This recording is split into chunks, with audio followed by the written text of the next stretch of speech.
자, 조금 전 들어온 속보인데요. 일단 전 여자친구 시신을 찾기 위해서 어제도 이기영을 아예 그 현장으로 데려와서 너 어디다 묻은 거야 하면서 그런 모습을 어제 연출을 했는데 오늘도 수색을 이어갔지만 5시 반, 오후 5시 반에 종료가 됐다는 소식이 지금 막 들어왔습니다. 자, 60대 택시기사 그리고 전 연인을 살해한 혐의를 받고 있는 이기영, 들으신 것처럼 오늘 오전 검찰로 넘겨졌습니다. 그 모습부터 보고 가시죠. 유족에게 한 말씀만 다시 해주시죠. 유족분들과 피해자분들께 죄송합니다. 어떤 부분이 죄송한 겁니까? 제 살해 생각이 죄송하다고 말씀드립니다. 추가 피해자 없습니까? 예, 없습니다. 참, 저런 피의자들의 인터뷰를 들을 때마다 드는 생각인데 야, 저렇게 참 차분하게 얘기를 할 수 있을까?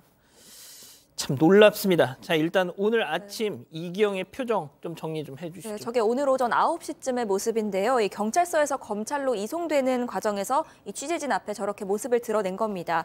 일산 동부경찰서 정문 앞에서 포토라인에 섰는데 이기영은 피해자 유가족에게 할 말 없냐 이런 질문에 죄송합니다라고 답을 했습니다. 이어서 뭐가 죄송하냐라는 추가 질문에 대해서 살인해서 죄송합니다라고 말을 했습니다. 또 추가 피해자 없냐는 질문에는 없습니다라고 답을 했습니다. 경찰은 이 씨에게 강도살인 및 살인, 또 사체 유기, 사체 은닉, 절도 사기, 여신전문금융법 위반 혐의 등을 적용해서 이 사건을 검찰로 넘겼는데요. 이 기존에는 동거녀와 택시기사에 대한 살인 혐의만 적용이 됐습니다. 하지만 이 택시기사를 살해할 당시에 이기영의 재정 문제 등 전반적인 정황이 추가로 드러나면서 이를 토대로 강도살인 혐의가 추가됐습니다. 자, 그러면 오늘 첫 번째 사건 체크포인트 짚어보죠. 마스크 벗지 않겠다.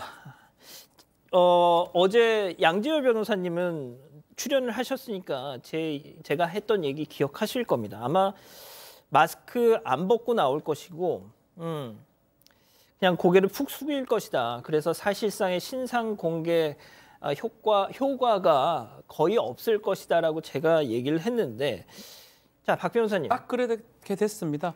사실은 경찰 입장에서는 검찰 송치하는 과정에서 자연스럽게 얼굴을 공개하겠다 이렇게 생각을 했는데요.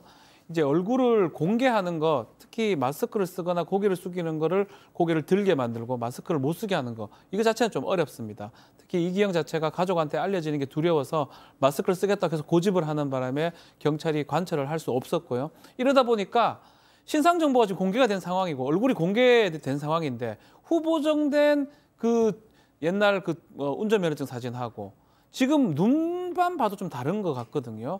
과연 이렇게 할 것 같으면 신상정보, 얼굴 공개할 필요가 있느냐, 무슨 효과가 있느냐라는 또 논란이 될 여지가 커 보이고요. 만약 계속적으로 이기영이 거절한다면 끝까지 정확한 얼굴을 알 수 없는 상황이 생길 수도 있을 것 같습니다. 아니 근데 실외에서는 이제 그 마스크 착용이 뭐 의무는 아니지 않습니까? 그러면 저는 솔직히 오늘 이 장면을 보면서 양 변호사님 굳이 뭐 야, 너 마스크 쓸래? 뭐 이렇게 물어볼 필요가 있었나 싶기도 해요. 그러니까 아마도 내부에서 마스크를 착용을 하고 있어야 되잖아요. 그러니까 그 점 때문에 내부에서 강제로 벗길 수가 없으니까 밖에 나갈 때도 제대로 나간 거고. 근데 참 보면 괘씸할 정도의 게 단순히 마스크가 아니라 이 좀 패딩도 아랫부분 목까지 딱 채워서 진짜 그야말로 눈만 빼꼼하게 내놓은 상황이거든요. 저도 아마 그렇게 말씀을 드렸는데 경찰들도 너 신상까지 다 이렇게 인터넷으로 돌고 있으니까 차라리 얼굴을 공개하는 게 너한테도 좋을 것이라는 식의 말씀도 아마 경찰도 하지 않았을까 싶은데 하셨겠죠? 안 들은 거죠. 저럴 거였으면서 사람 목숨을 그렇게 잔인하게 뺏었을까요? 두 사람이나? 지금까지 알려진 것만? 예. 자, 팀장님 결국 이기영에게는 강도 살인 혐의를 적용했더라고요.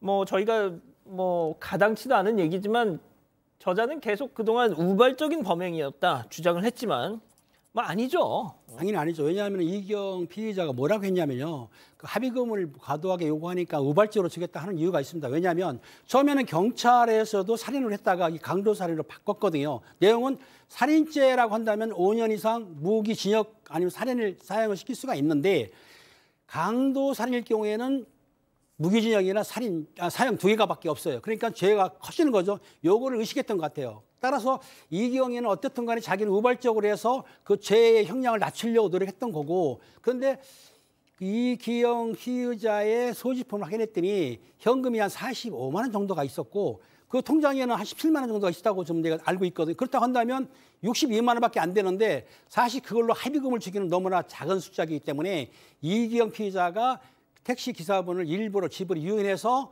금품을 갈취할 목적으로 살해했다고 경찰은 봤기 때문에 송치 과정에서 강도 살인죄로 변경을 했던 겁니다. 예.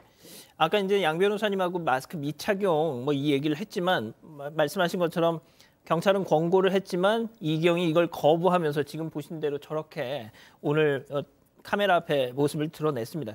자, 그런데 제가 그 내용을 좀 살펴봤더니 내가 한 짓을 우리 가족이 알게 되는 게 싫다.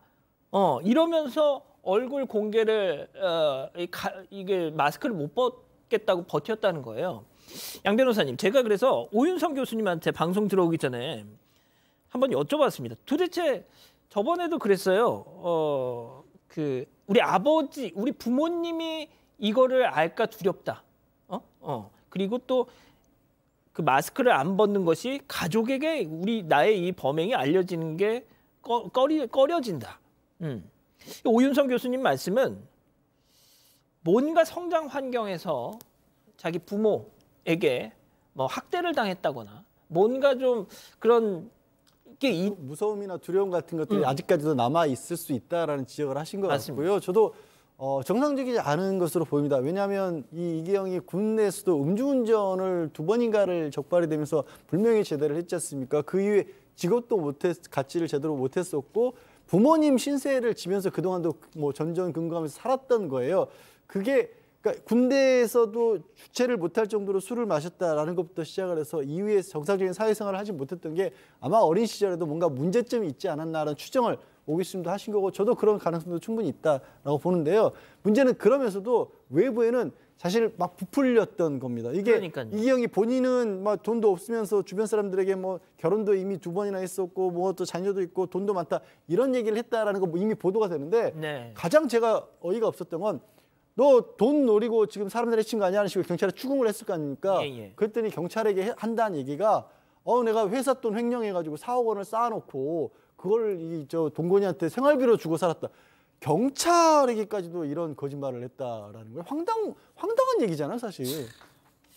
자, 그리고 이제 이 부분이 현재로서는 가장 관건인 것 같은데 어제 저희가 전해드렸잖아요. 이기영이 살던 그 전 연인의 집에서 지금까지 소재가 파악이 되지 않은 사람들의 혈흔이 나왔다. 그거 어떻게 됐습니까? 네, 이 파주시 집에서 나온 거였는데요. 혈흔과 함께 머리카락도 나왔습니다. 이 국과수가 들여다봤는데 남성 1명과 여성 3명의 DNA가 검출이 됐습니다.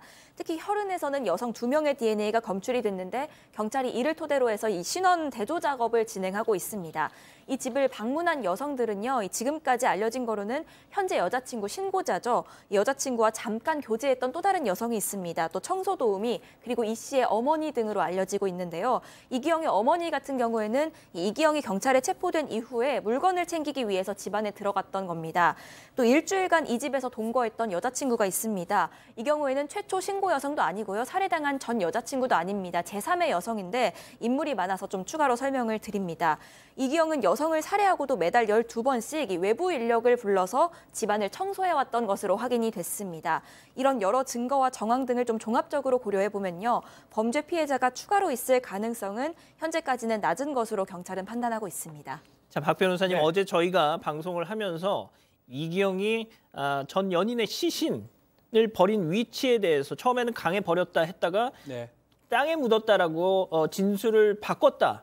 이걸 속보로 전해드렸는데 자, 그 진술을 바꾼 이유 정말 까무라칠 일이에요. 정말 어처구니가 없더군요. 이것도 사실은 아직 뭐 100% 이제 뭐 믿을 건 아닌데 천변에 묻었다 하다가 송치 전날 어제에 이 땅에 묻었다 얘기를 해가지고 경찰한테 그 얘기합니다. 내가 경찰에게 줄 수 있는 자, 마지막 박 변호사님, 선물이다. 지금 예. 보십시오.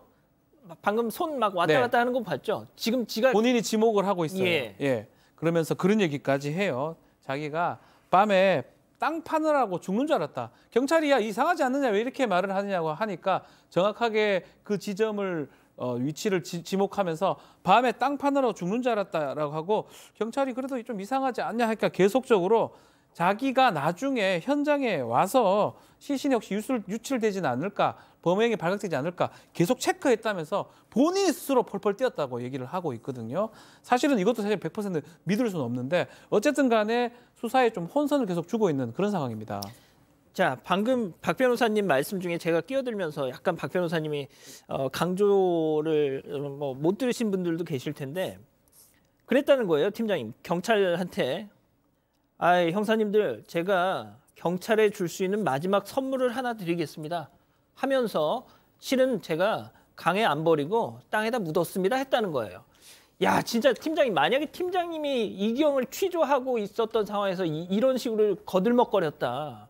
선물을 주겠다고요? 그게 할 소리입니까 지금? 이게 문제가 선물 주겠다고 말할 정도로 한다면 이 범행에 큰 의식이 없는 사람인데 어떻든 그 이경희가 그 선택한 이유가 있습니다. 왜냐하면 일용직으로 아마 노동자를 근무하면서 농수로 공사를 했던 것 같아요. 그러니까 그쪽 지리감이 있는 거죠. 때문에 그때 거기에는 사람들이 오질 않기 때문에 주로 낚시꾼만 오는 정도이기 때문에 인적이 없는 거예요. 그리고 파주 토박이거든요, 이기영 피해자가. 그러니까 그 지리를 잘 알아요.